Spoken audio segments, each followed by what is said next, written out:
What a privilege and an honor for me to address all of you here at this special program of Torah Yerushalayim, organized, created by Israel's OU Orthodox Union.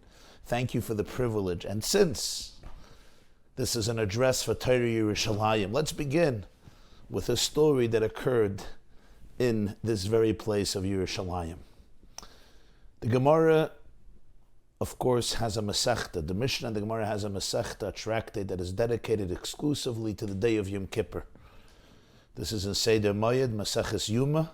Yuma means the day, Yom, Yuma, in Aramaic Yuma, representing the Achas Bashana, that unique and singular day of Yom Kippur.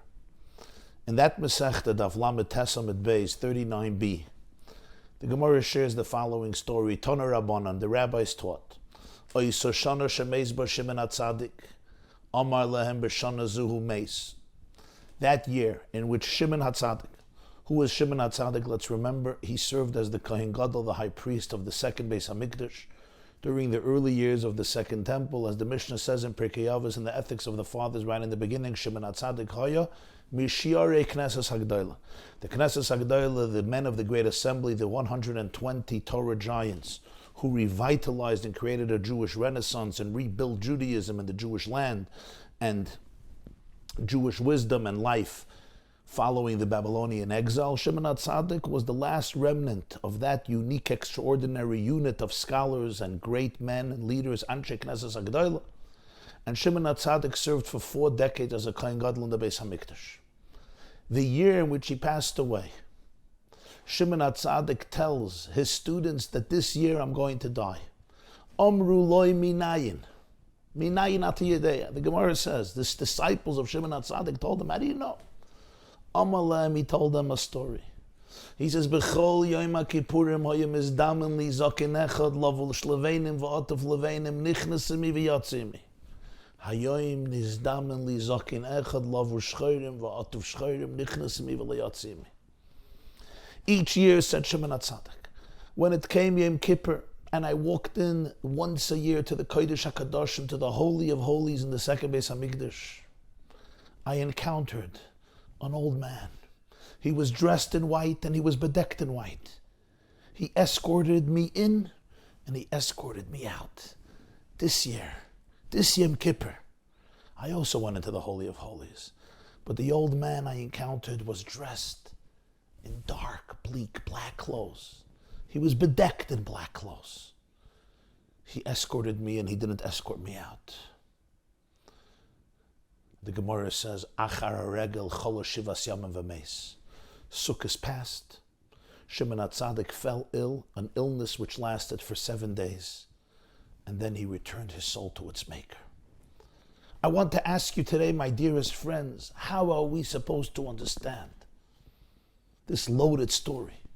First of all, what does it mean that Shimon HaTzadik goes into the Holy of Holies each year and he encounters an old man who's bedecked in white, who's dressed in white? What is this supposed to mean? In fact, the Pasuk says in Parshas Acharei Mos, we read it on Yom Kippur, no human being ought to be, even in the Heichel, in the sanctuary, when the Kohen Gadol came in to do the service of Yom Kippur, nobody was supposed to be there. The Talmud Yerushalmi says in Masechta Yuma, even the angels, upon whom Yecheskel confers the title in his vision of the chariot, Ma'aseh Merkava, in the opening chapter of Ezekiel, Upnei Adam, the face of Adam, referring to the angelic, transcendental, spiritual beings, even they were not present when the Kohen Gadol went in to do the service in the Holy of Holies. It was, as we say in the Zohar, Yisrael u'malka b'l-chadai, the Jew and God alone. What is then the meaning of this story? Shimon HaTzadik tells his students, when I went into the Holy of Holies, there was some old man who was dressed in white. Who was this old man?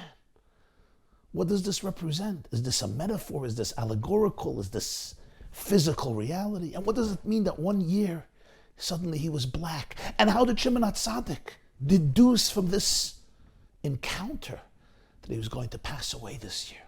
What are we supposed to make of this story? And I want to share an insight that was once shared by Hagon, Rabbi Yosef Dov Halevi Soloveitchik, Rabbi J.B. Soloveitchik, Zechet Tzadik Levracha, somebody who was so instrumental and vital for the work of OU for so many years, Rosh Yeshiva of Yeshiva Rabbeinu Yitzchak Elchanan, Chief Rabbi of Boston, the son of Rabbi Moshe Soloveitchik, whom he succeeded in Yeshiva University, and Rabbeinu Yitzchak Elchanan, of course, the grandson of Reb Chaim Soloveitchik, Reb Chaim Brisker, Zechet Tzadikim Levracha. And he shared this at a Chag HaSmicha, at an event which ordained many of the Rabbonim, the Musmachim, the graduates, rabbinic graduates of Yeshiva Rabbeinu Yitzchak Elchanan in the early 1940s, in the middle of the Second World War. I think 1 year or 2 years after his father passed away, Reb Moshe, and he succeeded him. I saw a segment, an excerpt of this speech of Rabbi Yoshe Ber in Hapardis. Hapardis was a magazine that was published monthly by Hagon Reb Simcha Elberg, the author of Shalmei Simcha. He gave out a magazine called Hapardis. And later I saw that Reb Hershel Shechter, Shlit Hagon, Reb Hershel Shechter, the Rosh Yeshiva in Yeshiva Rabbeinu Yitzchak Elchanan Rosh Kollel, put it in his sefer, either I think Nefesh Harav or Drashas Harav. But before we get to the explanation of the Rav of Rabbi Yoshe Ber Soloveitchik, Zechron Levracha, I want to go off for a moment on another subject, also Yom Kippur, but another subject. There's a fascinating argument in Gemara Masechta Shavuos Yud Gimel Amud Beis between Rabbi Yehuda Hanassi and the rest of the sages about the nature and the power of the day of Yom Kippur. The question is, does one have to do Teshuvah in order to experience the atonement of Yom Kippur? Rabbi gives us an astounding perspective. He says, "Itzumoi shel yoim mechaper bein l'shavim bein l'sheinam shavim." The very day, the very essence of the day, the very core, Itzumoi shel yoim, the very essence of the day of Yom Kippur brings atonement to the Jewish soul, whether he repented or she repented or not. The Chachamim argue. They say, no, you have to do Teshuvah. You have to do Teshuvah. It's not like people think that the Chachamim say that the day doesn't bring atonement. Teshuvah brings atonement. That's not the case. Everybody agrees to Rabbi that the day brings atonement. If you look in Rambam, Hilchos Teshuvah, where he describes Yom Kippur, he paskins, he follows the view of the Rabbanan, the majority, but how does he phrase it? The Rambam says, and I quote, "V'itzumai shel yoim mechaper l'shavim." It's the very essence of the day that brings atonement for those who do Teshuvah. Everybody holds that it's the day of Yom Kippur that brings Teshuvah.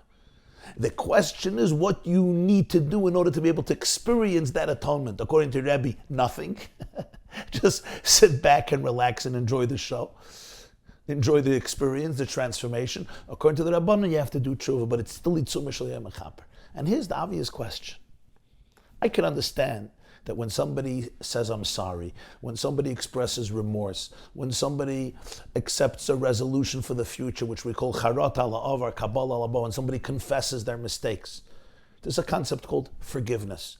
We know it in interpersonal relationships. You can let go of the resentment. Every sin, every transgression, when you sin against me, I do something against you that hurts you, it creates a certain alienation, it creates a misunderstanding, it creates a blemish, a stain in our relationship. Teshuvah removes the stain. But what is this idea that the very day of Yom Kippur could just remove the stains? It's not like Rabbi is saying that there's one day a year where the Rebbeinu Shalom says, you know what, I'm not going to punish anybody. It's over, I'm erasing the books. No, it's actually mechaper. The word kapara, Rashi says in Parshas Vayishlach, and other places is lashon kinuach. Kapara doesn't just mean you're not going to get punished. Kapara means something else. Kapara means there's forgiveness, there's atonement. Kinuach, there is a removal of the stain, a removal of the toxicity, of the negativity that has become attached to the person as a result of his or her inappropriate behaviors or words or thoughts or actions. How can a day just do that? A day comes and boom, what is this, some form of magic? And even the Rabbanon, who hold that you have to do Teshuvah, they still say that it's the day that does it. The Teshuvah on Yom Kippur is only a hachane. It's a prerequisite to be able to experience the power of the day. Itzum Shel Yom. The answer to this, my dear friends, is, this is explained at length in Sifrei HaNister, in the works of Nister, of Torah Kabbalah, especially Sifrei Chassidus. In the relationship between a Jew and the Rebbeinu Shalom, there are three different levels. And we have metaphors for these three levels within our own personal lives and our own personal relationships. The first level, the first layer, let's call them layers. They're all true. They're all real. Just one is deeper than the other. The first layer of the relationship you could compare to an employer and an employee. An employer hires an employee. He gives him or her a contract. These are the things you have to do. These are your duties. These are your responsibilities. These are your obligations. And when you do them, I am obliged to give you what I have to give you in return. On this level, the Rebbeinu Shalom has given us a constitution. He has given us a contract. And we have to really fill out the checklist. It's called Torah, mitzvahs, Taryag mitzvahs, 630 mitzvahs, mitzvahs she'ein hazman gram, mitzvahs she'hazman gram, mitzvahs that are time-bound, mitzvahs that are not time-bound. And this is the contract that we have with the Rebbeinu Shalom. B'chukoisei telechu, es mitzvosei tishmaru, v'nasate gishmeichem be'itam. You're like an eved. I'm the Adon, you're a servant, I'm the master, I created the world, I created you, these are your responsibilities, and you know what? You're going to be rewarded, you're going to be compensated. This is one level of the relationship. On this level, where there's a contract, what happens if I breach the contract? The relationship is terminated. The relationship was based on the fact that I'm committed to your contract.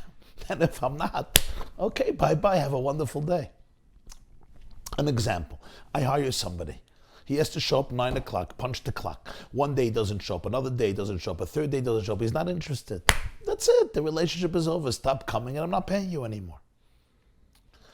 This is one more external level of the relationship between the Rebbeinu Shalom and the Jewish people. There's a contract, there's a constitution. You got to follow the constitution, you got to follow the laws. If you do what you got to do, Hashem says, I'll do what I have to do. What happens when the contract is broken? It would seem that the relationship is over. That's one level of the relationship, but there's a deeper level. The deeper level is what we call Teshuvah. Teshuvah has the power to compensate for all sins. The Rambam says, nothing. The Rambam says in Hilchos Teshuvah, Perek Gimel, afilu kafar kol yamav, v'shav b'achreina. Menashe Melech Yisrael, he was the most heinous king of the Jewish people. Murdered his own Zaydi, Yeshaya Hanavi, the Gemara says in Yevamos, Memtes, Megillah Star. Even he was capable of doing Teshuvah. What is that about? If I violated the contract once and twice and 3 times and 4 times and 100 times, how does Teshuvah compensate? How does Teshuvah have that ability to be able to heal and repair such a broken relationship? And the answer, of course, is because Teshuvah represents a deeper layer in the relationship.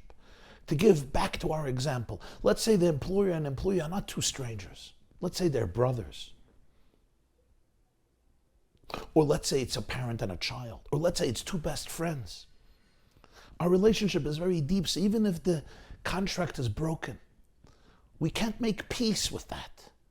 An example would be 2 best friends get into a fight. They may become alienated.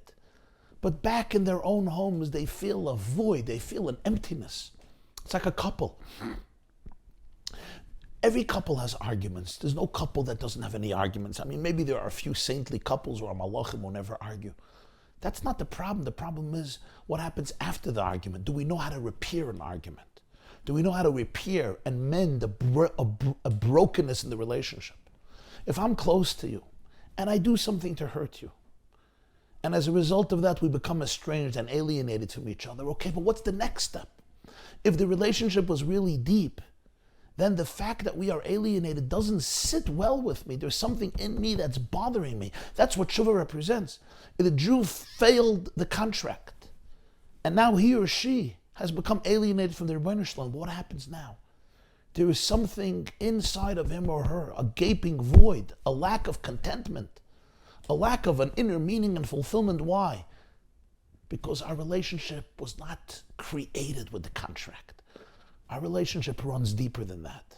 And therefore, even though the contract was broken and the relationship was terminated, it does not sit well with both of us. And therefore, we're driven to make up, to ask forgiveness, to express remorse, to make a resolution for the future. In simple words, to do Teshuvah.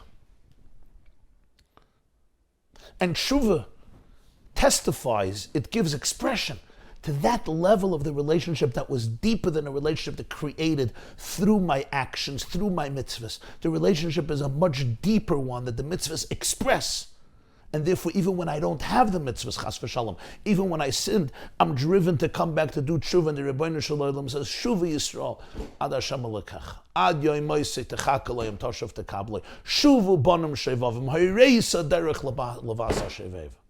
Ki bayom hazeh yechaper aleichem. I want you to come back. We're incomplete without each other, and therefore there'll be forgiveness and there'll be atonement, and we'll renew the contract with more vigor and with more stamina. That's the second layer in the relationship. And then there's a third layer in the relationship. And the third layer is deeper even than the first one. The first one is expressed through mitzvahs. The second one is expressed through teshuvah. Even if there were lacking mitzvahs, I go back to do mitzvahs, and I could repair. That's a deeper level of the relationship. And then there's the deepest. And the deepest is expressed in those powerful words that we say in the Hoshainus of Sukkot about the Jewish people. Goyla v'soyre damsel l'samar toy enes ulach yechida liachtach. There's that space in which the Jew is completely one with Hashem. The Jew is divine. In the expression of the Svarim Hagdoshim, the Rishonim, and the Mekubalim, and the Achronim, Nefesh Hashenis B'Yisrael Chelik Elikami Mal, or as the Balatanya puts it, Chelik Elikami Mal Mamish. Bonim Atem Lashem Elekechem. You're a child. Brak Haradavua. Or as the Gemara says about Basra, or Kachov is Meirich in this at length, that the Etzem Haben is Etzem Ha'av. There's no Shinu Rishus in Halacha. It's Etzem Ha'av. The child is the father. The child is an embodiment of the very seed and egg of the father and the mother. There's that space in the neshama and in the guf of a Jew that is completely one with Hashem. It's inseparable. On that level, there's no separation, there's no fragmentation, there's no alienation. You see, the first two levels represent a relationship that is created and therefore can be violated, even though there can always be repair. But then there is the nekudas hayados, the pintalayid, the nekudah in the Jew, the nekudah in the neshama that is echad yochid meyuchid. It is divine. It is mamash achelik alekamal. It's a lakus. That relationship can't be broken, even if a Jew sins, even if a Jew makes terrible mistakes. That all happens on the layers of his or her consciousness, in which there is separation. But in that nekudah of achdus, there can't be any separation. You're lechatchila divine, you're one, there's nothing you can do to be not you. This is who you are. The Balatanya has an expression in his Sefer Likutei Torah, which the Rav of Soloveitchik would often quote, Ma'imishir hamalis mima'amakim on Rosh Hashanah Yom Kippur, shamalis ma'amakim rasicha Hashem. And he says, Masha kosav hikoris tikoris hanefesh. When the Tanakh or Chazal speak about Koris, he says, Zen Nemer al Pchinas Yaakov Sheben Neshama. That's on the lower levels of Yaakov, Yud Ekev. Over there could be Koris, over there you could be cut off. But the Pchinas Yisrael Sheben Neshama. But the higher level of the Neshama is Echad Yochid Mechuchad Hashem Yisbarach B'li Shum Pirud B'Shum Eifen. There could never be a period because at your core, you are kevayochel, the derivative flow of Hashem's energy, the derivative consciousness of Hashem. You're an embodiment of His infinity. You're a manifestation of the Rebbeinu Shalom's light in this world. Kevayochel, you're a fragment of infinity. You're a piece of Hashem. You're a piece of heaven. The word piece is not exactly the best expression, but you get the point. On this level of the relationship, first of all, there could never be period. And that's the nekud of Afal Pisha Chati Yisrael, where the Gemara says in Sanhedrin Amdal about Achan. Achan was one of the worst sinners in history. The Gemara goes through a list of all of his sins, and they were no small sins. You could look up the Gemara. Very, very graphic about what this fellow was like. And nonetheless, it's about him that Chazal say Afal Pisha Chata. Doesn't mean he didn't do Mayim Achrona before benching, or he didn't put Rabbeinu Tam's tefillin, or he missed that minyan for mincha, he missed that Daf Yomi Shir. Achan did some serious stuff, but Yisrael, there's a nekuda, which is completely divine, which is why the Shalom writes, the Rosh Chachma writes, the Arizal writes. That sof kol sof, every neshama is going to have a tikkun, because it's Neitzer Matoy, Maisi Adalis, parts of Chelik Elekami Mal, it can't go li'ibut. And that's why the Gemara in Sanhedrin, even though the Mishnah says that there were certain Jews that Elam Chelik Lelam Haba, the Gemara continues, Dorshe Rishumai say, this is in the 11th chapter of Sanhedrin, that they do have a chelik olam haba. Reb Tzadok HaKohen of Lublin writes, what's Dorshe Rishumais? He says, Dorshe Rishumais means Those who recognize the Roshim, they still recognize the residue of a neshama. Even when you look at the person and you don't see the chelik al-kamal, you don't see the alakus, but there's dorshei rishumos. There's those who know how to see the pnimiyus, and they say, Yisrael, who Yisrael, ois yisli rosh. This is the Havana of Itzumer Shel Yom Mechaper. The Havana of Itzumer Shel Yom Mechaper, according to Rabbi and even according to the Rabbanan, is that on Yom Kippur, the deepest self emerges. That's Pshat Chazal say, it's Yom Shenes Chayev B'chamesh Tfilos. It's a day that was obligated with Chamesh Tfilos. The Mekubalim say that the 3 Tfilos of the day, Shachris, Mincha, Ma'ariv, correspond to the 3 layers of the soul, Nefesh, Ruach, Neshama. The soul has 3 layers, but then there's another 2 layers, Chaya Yechida. It says in Medrash Rabbah, Chamisha Shemes Niklura, Nefesh, Ruach, Neshama, Chaya Yechida. The soul has 5 dimensions. There's Nefesh, Ruach, Neshama, Chaya Yechida. There's different explanations what each one means, but generally Nefesh is the most basic biological functionality of the soul. Ruach represents the emotive ability of the soul. Neshama, Nishmas Shaddai Tevi name, the Navi says, represents Havana, our cognitive ability, the cognitive revolution. And then you have Chaya, represents the transcendent spiritual aspirations of the human being. So we have Nefesh is biological functionality, like any other animal. Ruach is the emotive quality, which some animals have as well. Neshama is the cognitive, intellectual ability. It's the scientist in the human being, the curious person, the inquisitive soul. Then there's Chaya, which is the spiritual longing, aspirations, the transcendental yearnings of the human soul, our sensitivity to spirituality. And then there's the deepest level. The 5th level is Yechida. And Yechida has no name, it has no definition. Its definition is Yechida, which means it's Yachid, it's one with Hashem. Just like Hashem has no definition, you can't describe Hashem. The level of Yechida in your soul has no definition, and therefore it can't be traumatized, it can't be snuffed out, it can't be obliterated, it can't even be compromised, it can't be mitigated, it can't be diluted. It can be metamorphosized. It remains in its full, infinite purity at its core. And no matter any circumstances a person goes through, and no matter any mistakes a person does, consciously or unconsciously, willingly or inadvertently, that state is unaffected. Yom Kippur is the day of Chamesh Tfilos. Every day we try to access 3 levels, Nefesh, Ruach, Neshama. Shabbos, Rosh Chodesh, Yom Tov, we do a 4th tefillah, which is Musaf. Yom Kippur, we add the 5th tefillah, Ne'ilah. Ne'ilah is Yechida. What's Ne'ilah? Ne'ilah means closing. Ne'ilah from the word now, right? It's a lock, manoel, it's closing. So we all know what the Poskim say, because by Tfilas Ne'ilah, it's a little before sunset, Shkiyas Achama. So soon the gates of heaven are going to close. And when the gates of heaven close, Yom Kippur is going to be over. So therefore, Chaparain, seize the opportunity, Carpe Diem, seize the day, and make sure to ask forgiveness and ask for what you need before the sun sets, because the gates, Sharei Hashamayim, are about to be closed. That's one level of Ne'ilah's interpretation. But I want to share with you another level, based on the different layers we're addressing today. This we once heard from the Lubavitcher Rebbe of blessed memory, and he said, what's Ne'ilah? Ne'ilah is that the gates of heaven are closed. But they're not closed in front of you. They're closed behind you. Ne'ilah is the time that the gates of heaven are closed, but you're inside. It's like the Yichud room after the Chuppah. Yisrael Malka Bil Choday, the Chassan and Kala alone. A Jew by Ne'ilah is alone with the Rebbeinu Shalom. The 5th dimension of the Neshama, Yechidish Benefesh, what we call the Pintala Yid, that he may not be aware of, she may not be aware of. It comes out in Ne'ilah. It's something that's pre-verbal. It's higher than my consciousness. It's higher than any definition or interpretation. That's the Tzumah Shel Yom, even though it's by Ne'ilah, but it represents the whole day of Yom Kippur. It's Yom Shenes Chayev by Chamesh Tfilos. It's a Chefetz of a Yom, the Rebbeinu Shalom put in an energy into Yom Kippur. Ki by Yom Hazeh Yechaper Aleichem Tayreschem Mikol Chatoseichem Lifnei Hashem Titaru. Say the Chachmei Achsidus Lifnei Hashem means higher than Hashem. Yud Kei Vav Kei. Yud Kei Vav Kei is the 4 levels. Atzilus B'ri Yitzir Asiyah, the way the Rebbeinu Shalom is condensed Kavayachal in these 4 olamas. And then there's Lifnei Hashem, Yechidish Benefesh, the 5th level, the quintessence. Quint, of course, in Greek means the 5th. The 5th essence, beyond the Daled Yesaidas. Lifnei Hashem, over there is Titaru. So the Tzumah Shel Yom, how is it Mechaper? Because what comes out on Yom Kippur is the Atzmius, the deepest core of a Jewish soul, in which there's no breakage, in which there was never alienation, in which there was no sin. All your mistakes cannot affect that essential oneness and unity and harmony and synthesis that symbiotic oneness between you and the Rebbeinu Shalom, nothing can tarnish it. Yes, my actions may not give me access to it. I may not experience it. I may not be in touch with it. There may not be a seamless flow between my Rosh and my Akev, between the Yisrael of the Jew and the Yaakov of the Jew. The Yaakov gets entangled, but the Yisrael remains Yisrael.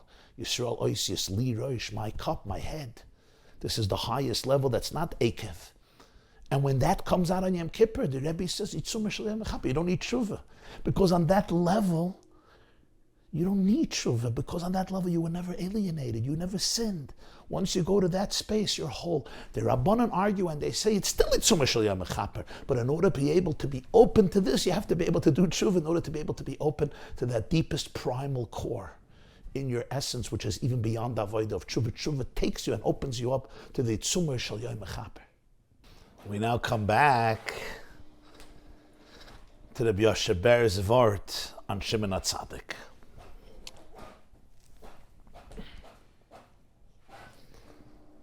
Shimon HaTzadik is the Kohen Gadol. During those years in the second Beis HaMikdash, the Gemara describes in Yemei the Gevaldik Nisim that occurred during the tenure of Shimon HaTzadik. Shimon HaTzadik saw the Jews rebuilding, revitalizing their life, but he also saw something else. He met Alexander the Great. He began to see the enormous scope of the conquest of Alexander, Magdan Alexander from Macedonia. The Jews were not Hellenized yet. That would happen only a century or two later, which would bring to the Hanukkah events. But Shimon HaTzadik could already see the beginning of a decline. And he asked himself the question, will my era, my children's era, ultimately see an end to that glow, that eternity of Jewish history, that powerful flame that has animated our people from the day we stood at Har Sinai v'eschem al kanfin Sharm v'isam lizgula mamleches kohen v'goy kodesh. But then on Yom Kippur he went into the Kodesh HaKadoshim, not just to the physical Holy of Holies, but what the Kodesh HaKadoshim represented was the Yechidah Shebenefesh, the Holy of Holies, the fifth level, the place where there's absolute oneness. And when he came into the Kodesh HaKadoshim, suddenly he saw Zakin Echad Levenim Vatav Levenim. The Zakin was not a physically old man who was present, but he had a vision of Knesset Yisrael, of Ruach Yisrael Sova, of the Zakin, Zeshekana Chachma, of the collective entity of Knesset Yisrael that has been around since time immemorial, since Avram Avinu, and he saw its whiteness. Im Yichateichem Kashanim Kasheleg Yalbinu. He saw the beauty, the brightness, the luminescence, the lichtigkeit of Klal Yisrael. And he went out from Kodesh HaKadoshim with a renewed sense of optimism and vigor and stamina and hope and confidence. Yotzi imi, nichnas imi v'yotzi imi. To begin a new year of Avodas Hashem. Suddenly when he came into the Kodesh HaKadoshim, he realized that beneath all of the layers and the cover-ups, there is that pristine whiteness, that spiritual, divine glow and beauty of every single Jew. That famous idea of Beis Hillel and Maseches Ksuvas Daf Yud Zayin, Keitzad Merakdim Lifnei Akala. Beis Hillel Oimrim Kala Nova Chasuda, Beis Shammai Oimrim Kala Kamoy Shehi. Beis Shammai says, how can you lie? What if she's blind? What if she's lame? How could you say Kala Nova Chasuda? HaTorah Oimrim Edvar Sheker Terchak. Beis Hillel says, no, it's not a lie. If you could really tune into this Kala and you understand that the Chassan chose this Kala, as the Maharsha explains over there, you'll see that it's Kala Nova Chasuda. What Beis Hillel is teaching us, sometimes you look at a Jew and you scream, Chigere, Suma. There's blindness, there's lameness, spiritual blindness, spiritual lameness. I'm a real person, I'm authentic.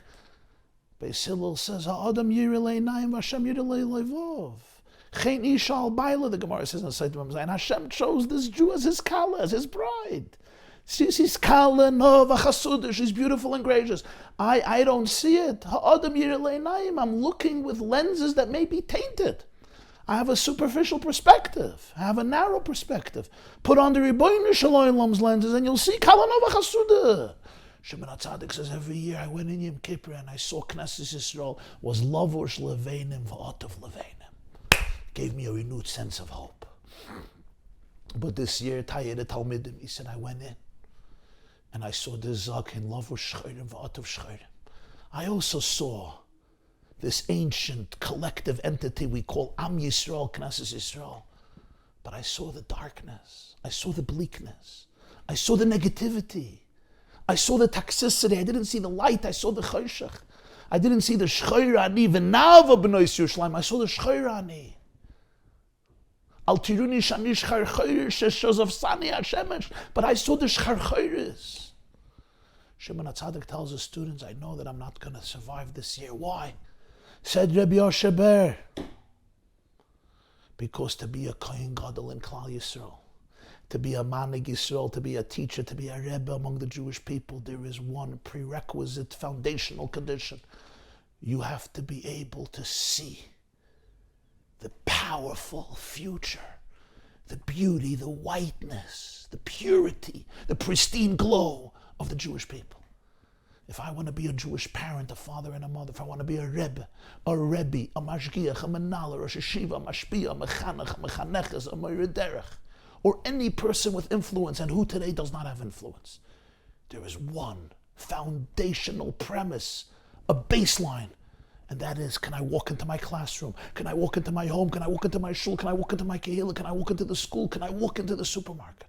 And take a look at my students, my disciples, my children, my friends, and see the shining glow on their face. Can I see the Kalanova Chasuda? Can I see the Tzumah Shel Yom Mechaper? Can I see the whiteness? If I am not capable of seeing the glorious potentiality of each one of my students, if I cannot look into their hearts and just see how beautiful they are, how glow they are, even if they make mistakes, and even if they have made some choices that are painful, then I cannot serve as the Kohen Gadol. I cannot serve as the high priest. I cannot serve as a Manig Yisrael. The prerequisite, the Yisoid is you have to be able to see how amazingly incredible these kids are, this youth are, this future is. And if I can't, Shimon HaTzadik says, that's fine. I have to vacate my seat and have to give it to somebody else. My mission in this world has been completed. I have to go back to a different world. And the task of leading the Jewish people, of serving as the Kohen Gadol, has to be given over to somebody else. This the Rav said to students who were graduating, becoming Rabbanim, in the midst of the blackest moment in Jewish history, and his message to them was, we are living through the most painful moment perhaps in the history of Knesset Yisrael. But if you want to be successful mechanchim, madrichim, rabbonim, spiritual leaders, you have to be able to go into Kodesh HaKadoshim and Yom Kippur and see the glorious future, the glorious brightness, the luminescence, the lichtigkeit, the Neir Hashem Nishmas Adam, burning in every Jew individually and the Jewish people collectively. It reminds me of the story they say about Rabbi Aryeh Levin's Atzalat Tzaddik from Yerushalayim. He was once walking in the street,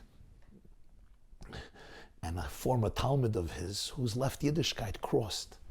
And Rabbi didn't know why he crossed the street, so he pursued him until the person couldn't avoid him. And Rabbi Levin says, well, Lama tabarechmeni, why are you running away from me? And he says, I'll tell you the truth, I'm not religious anymore. I'm walking without a yarmulke, without a kippah, and it felt awkward for me to meet you. I didn't want to make you feel uncomfortable. I have the highest respect, the utmost respect for you, so I just crossed the street. I really didn't want to disappoint you as your Talmud who's walking in the street in Yerushalayim without a yarmulke. The fellow was a tall guy. Rabbi Levin looks at him and says, my dear son, look at me. I am a very short man. I don't see above your heart. A year of light, a year of brightness and whiteness and geula. Thank you. There aren't many places that take in kids without preconditions, as is. A place that provides warmth and shelter, music that creates a powerful connection, friends that become family, home. That's how it is at the Zula. הזולה זה מלצשת יהלומים. אם מסתכלים בעומק, מעבר לנקודות הייאוש, רואים שיש פה נשמת תורה שרוצה רצונות. Zula is a place that's loving and caring, no matter who you are, where you come from, or where you're going. It's always going to be my home because this is the place that the first time I actually felt accepted. העולם צמא לאנשים שמאירים באור הזרקורים את הטוב שבהם, את היופי שבהם. Our future are those that are 14 and 17 and 19 now. And if we invest and we build them up to what they could be today, then we will have the most incredible future ever. Our goal is to inspire them, to light the fire inside them and make them the best people they possibly could be. V'shav Hashem et shvutcha. It's bringing back the Jewish people to their sources, to Am Yisrael, to Eretz Yisrael, to Torah Yisrael. I invite each and every one of you to come and see our programs, partner with us to continue inspiring our Jewish future. OUisrael, Judaism, Zionism, responsibility.